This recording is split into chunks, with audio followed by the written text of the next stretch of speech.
and I will turn it off when we are finished with the round. I call this House to order and call upon the Prime Minister to give an opening speech not to exceed 7 minutes in length. Good luck to both teams. Great. Yeah, once again, verbal POIs. All right. My time will begin in 3, 2, 1. Hello, Judge. My name is Melanie Goldberg, and I strongly affirm the resolution that this House prefers an economy with less union power and more government regulation to an economy with more union power and less government regulation. So first, I'm going to go over the framework and the definitions so we can have a clear structure in this round. So definitions, we want to define this House as the United States to center this down to a specific region. And that's most common since we're all currently in the United States. The union is going to be defined as a union is an organization of workers who have come together to achieve a common goal. This is normally in the direct benefit of them or like worker safety or whatever. Then we're going to be defining government regulation as laws and legislation passed by the federal government. And the economy is the wealth and resources of a country or region, especially in the terms of production and consumption of goods and services. We think those are all like the first definition and pretty fair. Okay, framing. So the way that we want to frame this round, Judge, is that unions operate like organized cartels. They place the economic strain of worker safety on companies that simply can't take the brunt of those losses. The heavily disadvantaged workers and result in subjective control.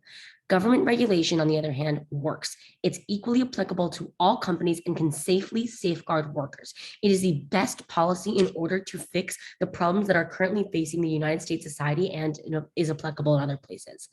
So the way that we're going to be weighing this round, Judge, today is going to be on net benefits. So we're going to be seeing who does the most amount of good for the most amount of people. Okay, we're going to be going to our first argument, which is going to be taglined unions and government regulations. It's just kind of an overview on why unions are bad for the economy and why government regulations are good. So the first point I want to talk about is why unions harm the economy. So one under this is going to be workers. A is layoffs. Suppose demands for higher wages or benefits means 20% of unionized workers would be fired. That isn't such a hard decision for the union. 20% of its members will oppose the agreement, but they won't be union members for long. Most of the remaining 80% are likely to support the agreement. Most studies find that job drop at newly organized companies with employment falling behind 5 to 10%. Unions also protect seniority, not the most productive workers. When layoffs occur, it is the most recently hired workers who are laid off first. So there's this own kind of hierarchy within these workers that is established and basically favors the people that have been there the longest, not the people that are working the hardest. Unionized manufacturing jobs fell by 75% between 1977 and 2008, and non-unionized manufacturing employment increased by 6% over that time. So then we want to talk about how there's an inverse relationship, because when unions decrease in size, the economy gets better. So the United States Department of Labor released a report in 2020 that chronicled the continued decline of the American labor movement in 2019. In our boom economy, more than 2.1 million new jobs were added to the market, but the number of unionized workers fell by 170,000. So we're literally seeing this inverse relationship. When the economy does better, union workers there are less union workers and they have less power. Okay, then on dues, the Wisconsin public employee unions have been problematic in another way. High mandatory dues. With union dues of $500 to $1,000, employees had to give money to unions whether they approved of what they did with the money or not. So really, if my opponents talk about how they have so much free say and it's really about the people, you can actually see that this is not based on fact, and that there's not a lot of freedom and actually say that that the less high in the hierarchy these workers actually get. The average annual cost of union dues is $400, and additionally, as a condition of employment, some unions can deduct union dues from employee paychecks without prior consent. So we're seeing how problematic this is. The second thing I want to talk about is the companies. So over time, unions massively destroy jobs in the companies they organize and have the same effect on business investment as does a 33% point corporate income tax increase. Union wage gains do not materialize out of thin air. They come out of business earnings. Another union policy, such as union work rules designed to increase the number of workers needed to do a job in stringent job classifications, also raise costs. Often, unionized companies must raise prices to cover these costs, losing customers and money in the process. Studies typically find that unionized companies earn profits between 10 and 15% lower than those of comparable non-union firms. And one study found that shareholder returns fall by 10% over 2 years at companies where unions win certification. 3 is development, and economic research demonstrates overwhelmingly that unionized firms invest less in both physical and capital intangible R&D, and that non-union firms do. One study found that unions directly reduced capital investment by 6% and indirectly reduced capital investment through lower profits by another 7%. This same study also found that unions reduce R&D activity by 15% to 20%. So, Judge, I know this is a lot of statistics, but we really want to be focusing here is that we just read you a lot of facts and a lot of explanations about how unions are basically harming they are basically causing more layoffs for most productive workers. They basically hurt the economy, and they're really, really hard on the public. They're really, really hard on companies, and they're harder for people to develop in the sense of economic prosperity. We're seeing that all of these are warranted reasons that actually make sense. Okay, so let's go into the link. So why is government regulation going to help the economy, and why does it solve for the things that my opponents might claim union workers solve for? So there's multiple different reasons, but I'm going to list a few types of regulations that can solve. So one on agricultural subsidies. So when farmers get subsidies, they can lower prices for consumers. There's also something called UBI, which is like universal basic income. It leads to positive job growth and lower school rate dropouts. Minimum wage is another regulation. If the Economic Policy Institute stated that a minimum wage increase from the current rate of 7.25 an hour federally to 10.10 would inject $22 billion into the economy and create 85,000 new jobs in a 3-year period. We're seeing a wealth tax is also a really helpful strategy in order to benefit the economy. Tariffs help regulate international trade.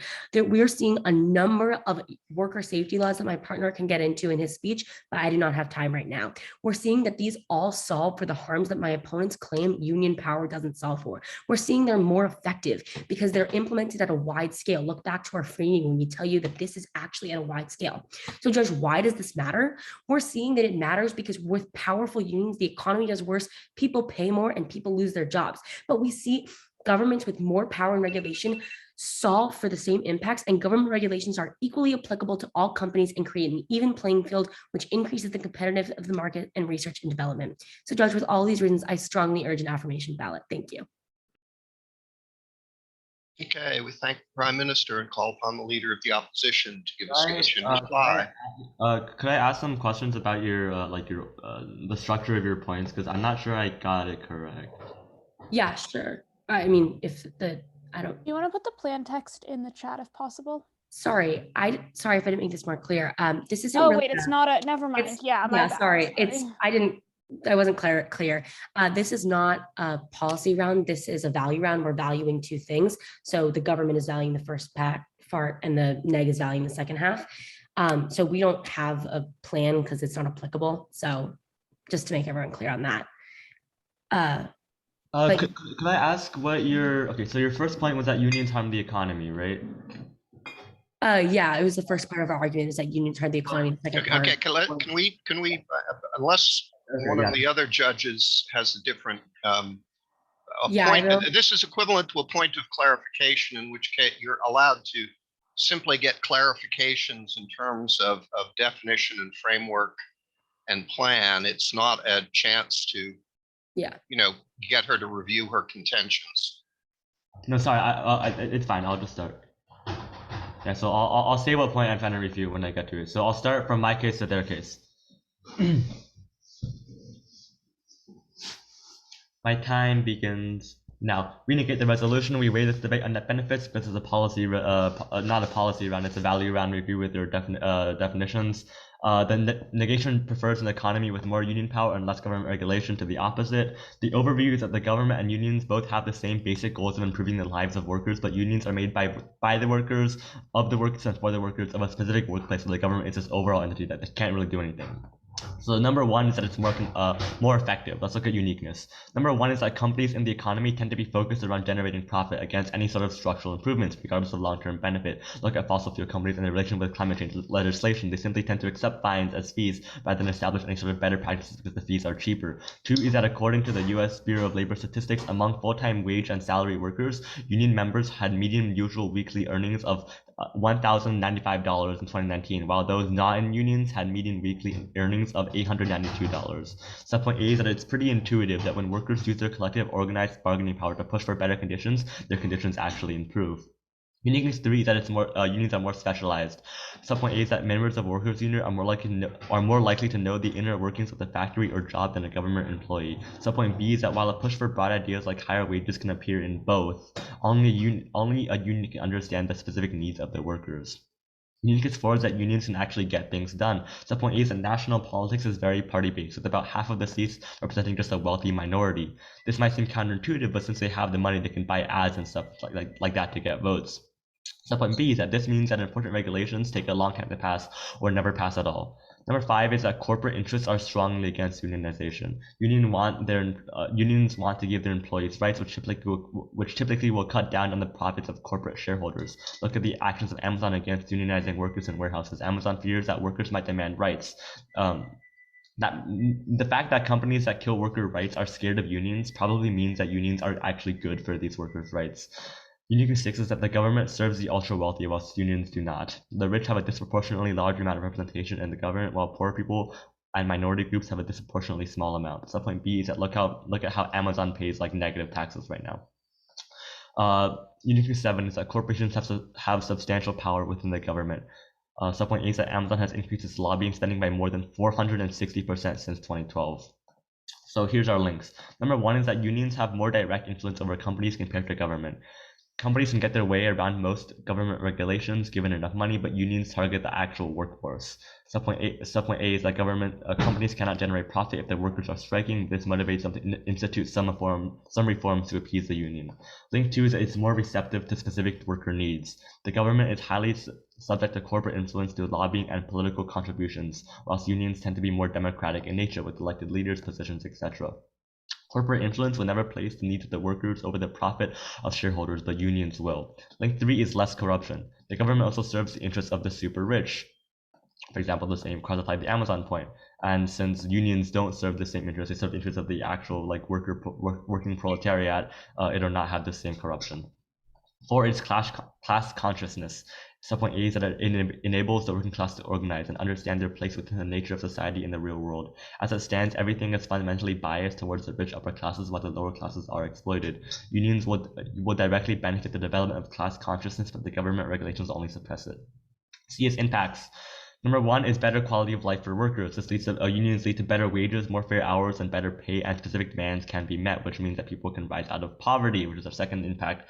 Actually giving workers rights and gets them above the poverty line and lets them have a good life. Poverty is cyclic and dehumanizing. 1 year in poverty takes 7 years off of your life. Impact 3 is the economy. In most cases, happy workers are more productive workers. So advantage 2, disadvantage 2 is that it reduces discrimination in society. Uniqueness. Right now, unions lower gender and racial gaps in the SQO. Subpoint A is that unions help raise women's pay. Our hourly wages for women represented by a union are 5.8% higher on average than for non-unionized women with comparable characteristics. Black workers represented by union are paid 13.7% more than their non-unionized peers who are Black, and Hispanic workers represented by unions are paid 20.1% more than their non-unionized peers. So they obviously improve, and especially at the intersection of different types of violence, they're the most beneficial. Onto links. Number 1 is partisan gridlock. Any attempt to make meaningful legal reform to reduce discrimination within society, in terms of national policy, will only lead to arguments between political parties. This in turn stalls both legislation and legislators. Look at, for example, the filibuster right now. Number 2 is backlash. Whenever a lefty policy tries to get passed, such as increasing racial equality, there is massive right-wing backlash, which means more right-wing policies happen in the future. 3 is that US politics is a one-directional gear. Where Democrats are in power, there is gridlock and nothing happens, but when Republicans are in power, more conservative policies pass and allow the rich to get richer. impacts are twofold. Number one is structural violence. A government is less effective in solving for racial diversity problems compared to unions, and B is that racial and gender poverty gaps continue to increase. Again, poverty, you can extend the impact. Impact two is that inequality leads to violence because normalized hate leads to hate crimes and death. Onto reputations. Yeah, we agree with their weighing mechanism. Sure. Okay, so for their first point, they give like for especially the unions harm the economy point, they give you like a million statistics. You can't buy their numbers. You have to buy their reasoning. Again, Berkeley high rules, like you can't cite evidence, whatever. I'll refute their reasoning. So they say that there's layoffs because 20% of unionized workers are fired. That just means that companies are firing the unionized workers, not that like the actual unions are trying to just like fire people who don't agree with them. That's ridiculous. Unions want the workers to actually have rights. The companies are just discriminating in unions, and this just shows further how companies are afraid of giving the worker rights that unions demand. They say that unions protect seniority, but companies do too, so it's not unique, even under the US law. They say that when unions decrease in size, the economy gets better, and that when unions decrease, more jobs are created. This is just exploitation. When you're exploiting more workers to be able to generate more economic output, sure, you might have higher numbers for your GDP, higher numbers for whatever like resources you're getting, but like you're just not having rights. Everybody's quality of life is worse. Everybody is struggling in these factories and in these mines, so they're not going to be able to live an actually good life. They say like there's like $400 a year of due to unions, but first of all, that doesn't seem like that big of a number anyways, especially compared to like the wage benefits that you get as we if you classify our first point. But the other thing is that companies can do arbitrary cuts too, and government regulation has the same effect, like taxes. They say that unions harm companies and that like they're gonna lower profits for the massive stakeholders, shareholders. And the reputation here is that like we're gonna weigh on net benefits, right? Like we don't care like if Jeff Bezos gets like 10 million more dollars, because Jeff Bezos is not gonna trickle that money down. He's gonna take it to buy more like private yachts. So workers actually need money. Workers actually need rights, and unions are the only things that can actually advocate for those workers' rights. They talk about in their links why government regulation can solve for all of this. They talk about like subsidies and UBI and minimum wage and wealth tax and tariffs, but none of this actually happens in the government. Like for example, about like minimum wage, also on their minimum wage point, they say that it injected $22 million into the economy. However, this just shows that like giving workers rights can actually increase the productivity of the workers and increase jobs, which just further proves why unions are good, because once again, proven that unions lead to more regulation, better benefits. So you have to vote for the negation. Okay, we thank the leader of the opposition and call upon the member of government to give a speech in reply.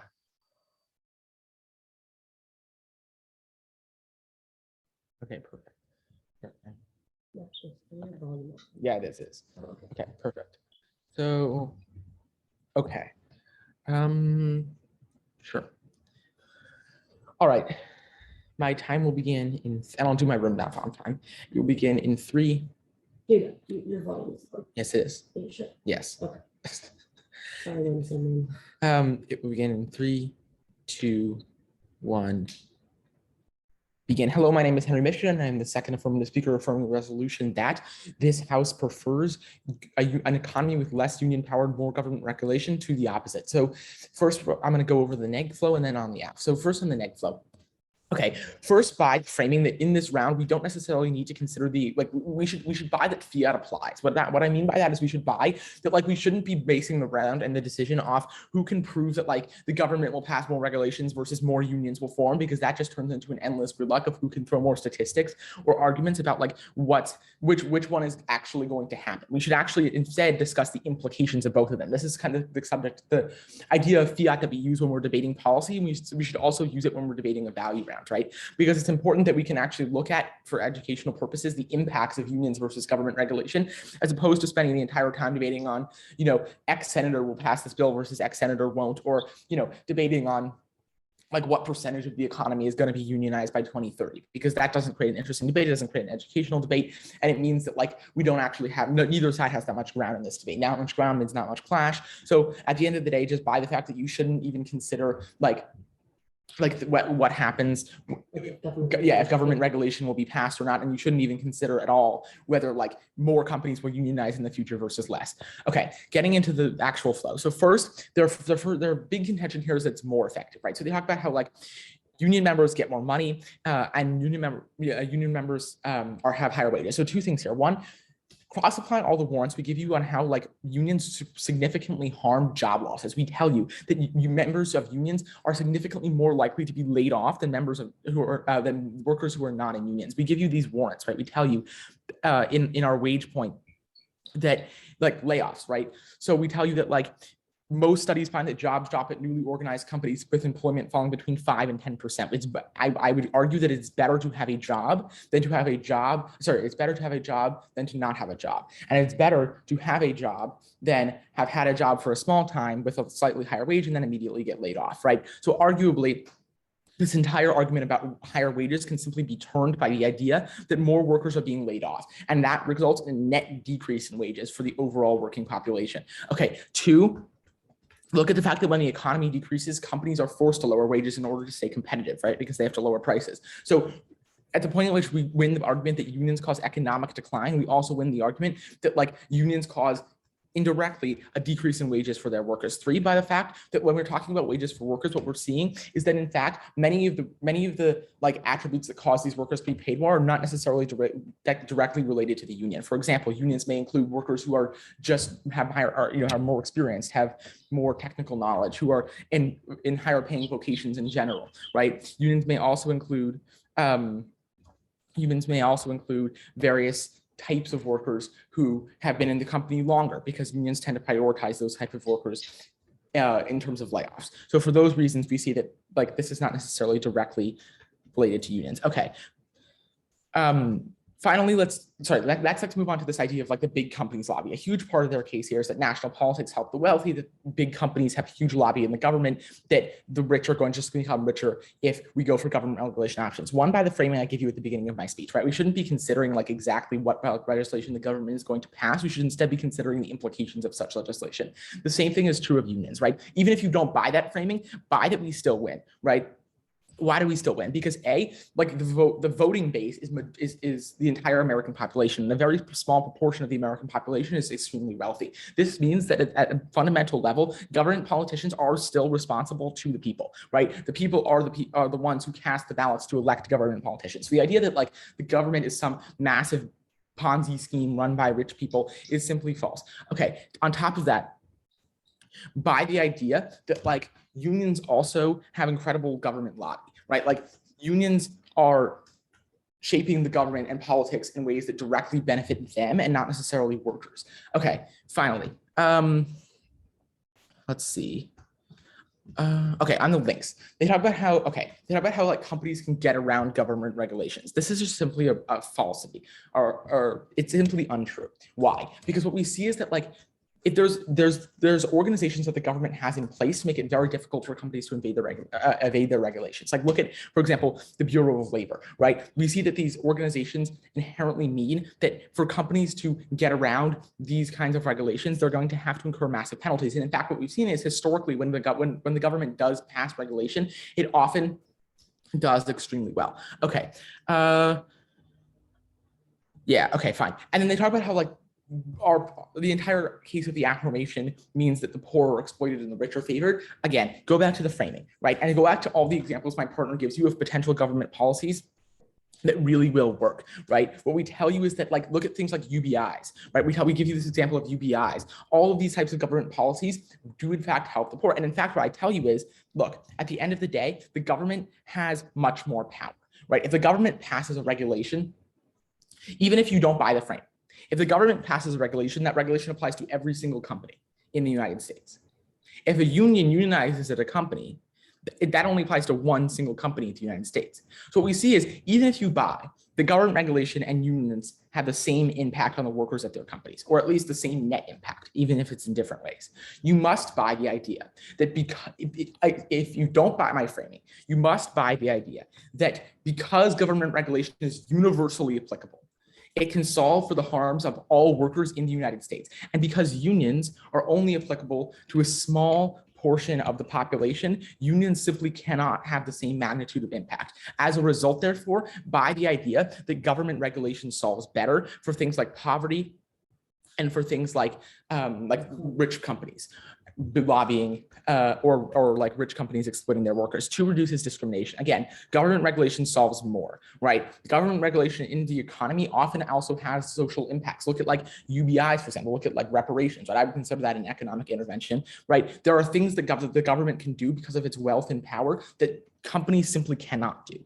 Right. So no matter whether you buy the framing or not, you have to buy that as soon as anything passes, it's going to have an impact that is so great that it basically outweighs the entire negation case. Okay. Finally, they talk about like partisan gridlock. Again, just by what I said about fiat, it's pretty generally accepted in debate. Even if you don't buy fiat, buy it like the government does still pass policies. Sure, there's gridlock, sure, there's fiat, but when one party gets majority control in the Senate and the House, they tend to pass policies. Look at the bipartisan infrastructure bill, right? Policies do get passed.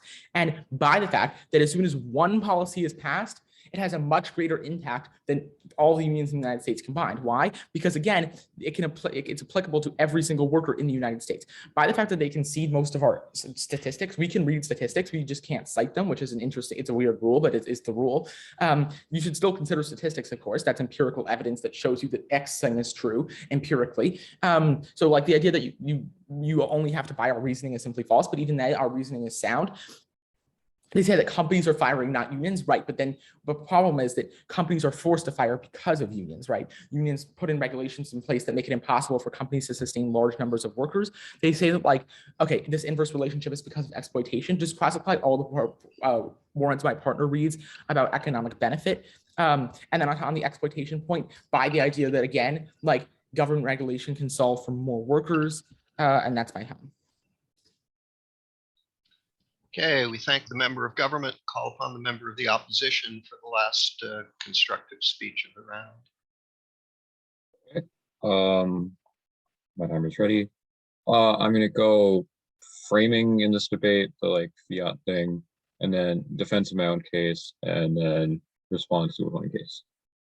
My time starts now. So first on the framing level, my opponent makes this big high level claim that like that fiat should apply in this round. That like, oh, well, the government, we shouldn't talk about how the government passes policies. We should just accept that it will pass anything that we say it will, because we're talking about the moral implications of such a thing. But again, the position of the government and how the government passes policies obviously matters in this round, because if you don't consider that the government doesn't do it, then you're basically just saying that the government in this round should be considered to have infinite political power.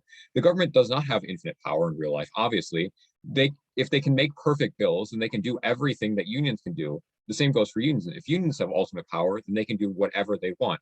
We need to debate the real world, because ultimately, as debaters, our goal is to discuss real world education and real world policy making to prepare for being future policy makers.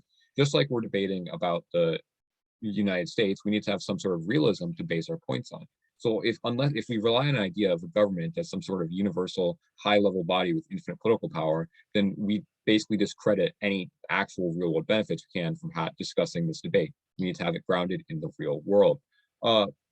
Now into our points, on a more effective point about how unions in general are more effective on the uniqueness level, they said that cross-apply unions decrease jobs, and they said like it's better to have a job than to not have a job, and that like wages decrease. But again, number one, this is only further evidence that companies are afraid of union workers, and they are afraid of union power.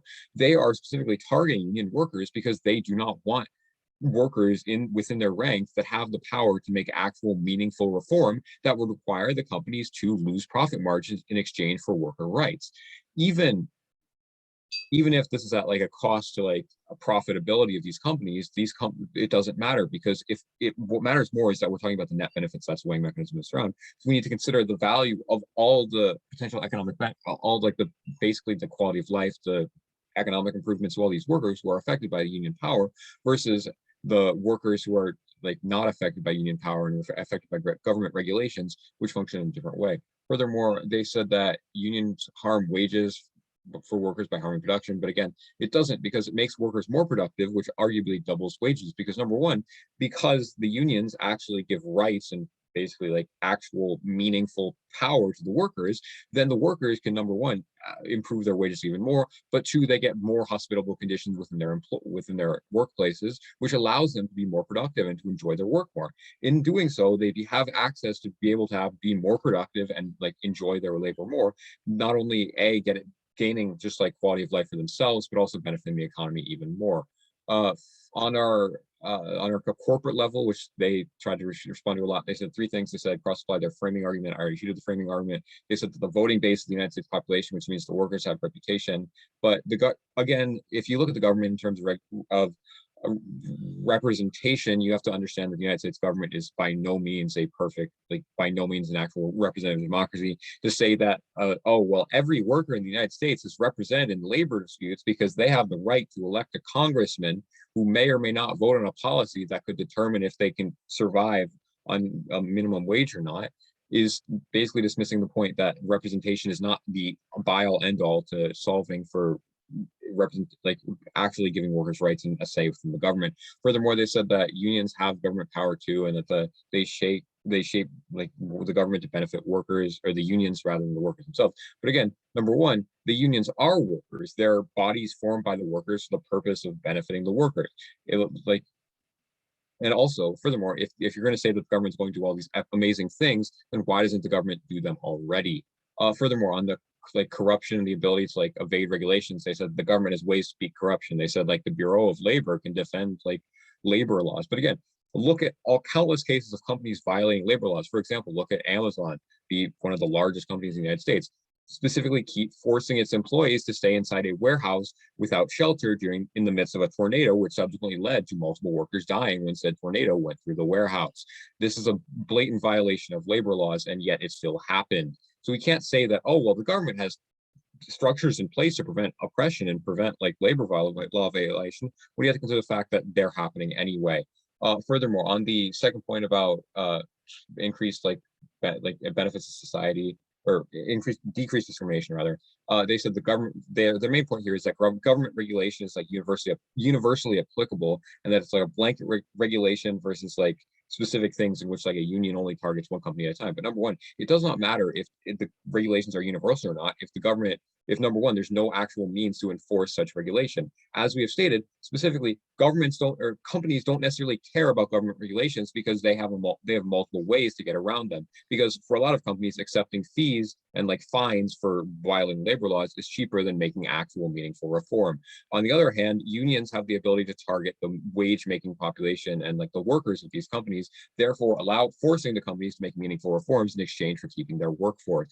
So they don't actually respond to our entire solvency argument about how the only unions actually have the true solvency to force companies to reconsider their profit motives or to change their ways so as to actually allow them to keep making profit. Furthermore, on their case itself, they say they say unions harm the government, and then on defense of our response to their statistics, they say virus statistical source. But number one, numbers and evidence aren't the be-all end-all, because if just saying statistics and saying numbers into the void does not necessarily prove anything if you don't actually have the full reasoning to back it up. Furthermore, they said they said that unions decrease when unions decrease in size, they benefit the economy, or the economy does better. And then they said that well, this only shows that unions are harmful to the economy. But furthermore, this only proves the point that governments are scared of unionized labor, and that companies are scared of unionized labor, and that the unions have the power to make meaningful changes to the government. Because ultimately speaking, regardless of what action a union will take, it generally will benefit the working population. And what is a benefit to the working population? The prize, it generally exists at the cost of profits to shareholders. And regardless, even at the cost of profits to shareholders, the benefits to the workers themselves outweigh so much more than the benefits to the ultra rich compared to the benefits to the working class. On their government, and then on their government regulations link level, they say agriculture subsidies, universal basic income, minimum wage, wealth tax, and tariffs. But again, their response to all of our refutation to this is basically just that, oh, well, the government has, we need to consider we need to consider fiat, and that the government has ultimate power. But number one, you cannot buy this simply because we need for actually consider the real world ramifications of this round. We need to think about the values of which side is more meaningful, more government regulation or more union power in an actual realistic world. We can't just devolve into a utopian world in which, oh, well, either side can do whatever action it wants, regardless of the actual nature of society. Furthermore, even still, number one, why if all these policy options exist to benefit the poor and they have like been proven to show benefits in the past, then why hasn't the government been instituting them? My opponent does not necessarily respond to that. And the solvency for the answer to this question that the opposition provides is that the government is dominated by corporate interests who simply do not want to help the population because they are worse off. They are worse off because actually benefiting the workers and giving them any sort of rights harms their profit margins and shareholders. Thank you. Okay, we thank the member of the opposition and call upon the leader of the opposition to conclude for their side. All right, so I'll start with a tiny bit on framing, and then I'll go to an overview of the round, and then finally I'll weigh.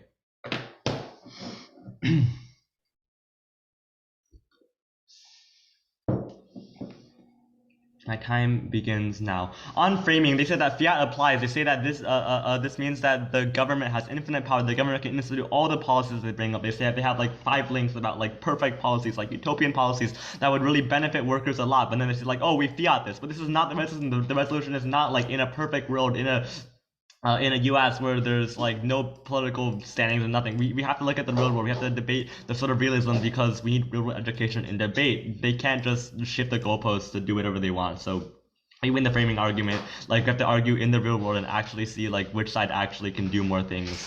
I'll talk about this more in my weighing.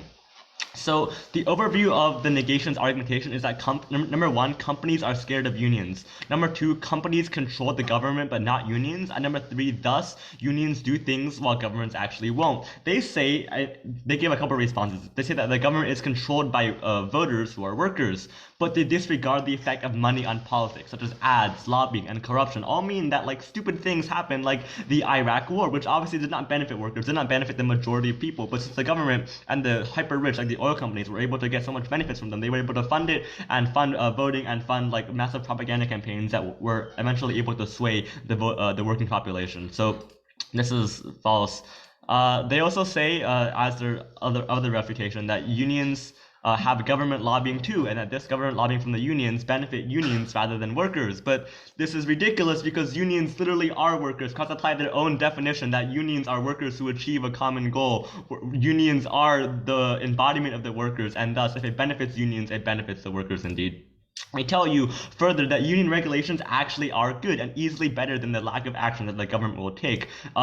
They give some statistics without a source, which by the way, like just don't count as statistics because they're just numbers. I mean, I can say numbers right now, but so you have to buy our reasoning more, which is that like when unions actually give happiness to the workers and actually give the workers basic rights, workers are more likely to actually work in the companies. Look at the job shortage right now where nobody's willing to work because the conditions are so bad. There's going to increase employment, make workers happier, which leads to higher economic output, which means that the companies are actually going to be able to make higher profits. And this higher profits means that they can actually pay the workers even more than the demand, which means that by our reasoning, it's going to benefit the economy more. But either way, you have to buy our fact that like we need basic workers' rights in the U.S. We can't just pursue this job number like a headless chicken and like consistently decrease the quality of life for workers just to achieve like perfect employment. That's ridiculous. You have to actually guarantee a basic minimum wage, a basic set of rights for citizens that things like Amazon simply do not guarantee right now.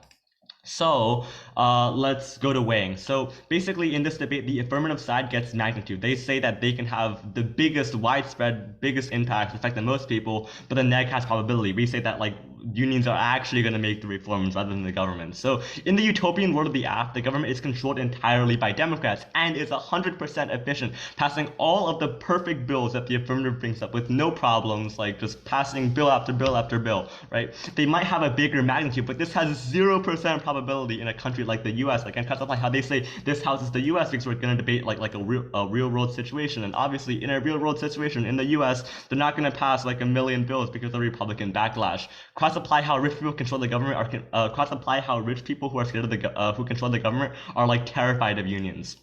Either way, the neg matches the magnitude in a utopian world. In such a utopian world, all the workers will be in a union, so the magnitude is just as big as theirs. However, in the real world, we have a much higher probability. We give you evidence, we give you reasoning for why unions are actually able to get things done for the workers and how this actually benefits the workers in a material way. They're able to improve wages, reduce the gender and wage gap, and give workers their specific demands. So that's why unions are better. Okay, we thank the opposition and call upon the Prime Minister to conclude today's proceedings. Great speech. Okay. All right. If anyone not ready. All right. My time for 5 minutes will begin in 3, 2, 1. Judge, the biggest argument today, the framing argument of today's round, is this argument about fiat, which hasn't really been explained, which basically says, which one are we arguing for? The definition, the idea that we should be focusing on if the government regulations are going to be passed, if there's going to be more unions created, or if the government regulations are passed, what's going to happen? What are the implications of more unions? We are focusing on the effects on the economy. That's what the topic says. We are not focusing on if there's going to be more unions or if there's going to be regulations passed. We are focusing on the implication of those effects. If I reread the topic, Judge, you'll see this House prefers an economy with less union power and more government regulation. We're just talking about the idea of more government regulation, the idea of more unions. If we apply my opponent's logic, the affirmation can basically tell you that because there are so few unions in the US and because companies hate them so much, there are not going to be any more unions in the future. What we're basically saying here, Judge, is that if you apply their own logic, they have literally zero impacts because we can just come up and also say that there's going to be no unions. So in order to actually establish a round in which has impacts in today's society or even in the round itself, we have to be looking at the implications of government regulations and the implications of unions applied on the same scale.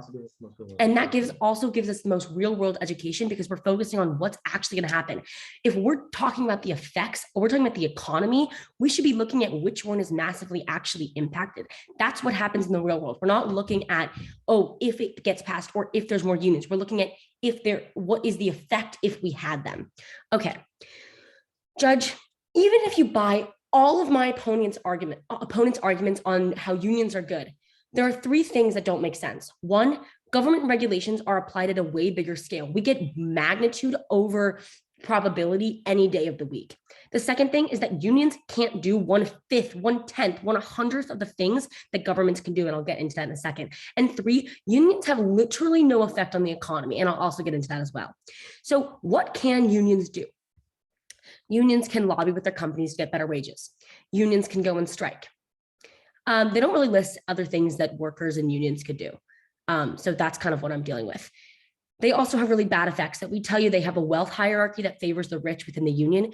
We tell you that there are layoffs and we tell you that they harm companies. So even if you buy the fact that unions help a small amount of workers, that also doesn't even impact the economy. We're seeing their negative effects. We're seeing their minimal positive effects. We're seeing those applied at a small scale. And then we're also seeing that it doesn't even help the economy. If the workers go on strike, how does that benefit the economy, Judge? We're looking at the effects of the economy today. Look at the topic. How does going on strike help the economy? That doesn't make any sense. So now, Judge, what can governments do that union can't? Well, they can do a lot of things. Let me give you a list. They can provide food stamps and healthcare that get people to work. They can provide education which further the generation of jobs. They can provide UBI and minimum wage, which is more money for poorer people and redistribution of wealth, which basically helps people get more jobs and provide to the economy and buy things. That increases consumer spending. We're seeing infrastructure. We're seeing more jobs because of that, because you have to build the infrastructure and commutes. We're seeing lower prices from agricultural structure that helps people get food. Sorry, pause time. I think all of this new reasoning for like how this benefits the economy is totally new in the PMR. We talked about UBI, minimum wage. We talked about infrastructure and more jobs. We talked about education. I said all of this in my first speech, and my partner continued it. I will drop it if it's more specific reasoning, but I'll just judge discretion. I'll just move on. Well, given that there are 3 judges, we'll each have to take it under advisement. Yeah. I'll just move on. All right. I have you at 3:30. You've got a minute and a half left. Does that sound about right? Yeah, that's what okay. Okay. My time begins again in 3, 2, 1. We're talking about agricultural structure. We see that there's lower prices that help people go to work because they can provide food.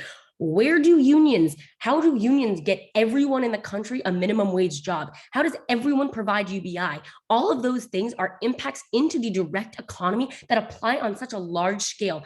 In companies, we look at unions, it is so small and so minuscule that even if you buy all of their impacts and all of their arguments, it is only within a company, and it has such minimal effect on the economy and such minimal effect on these actual people, because there are so many of them, that we're actually going to be seeing that governments can do the most. We look at tariffs. What is the union going to do about Amazon? What is the union at Amazon going to do about the trade war with China? We bring this up in our first speech. We tell you that tariffs with international trade helps the economy.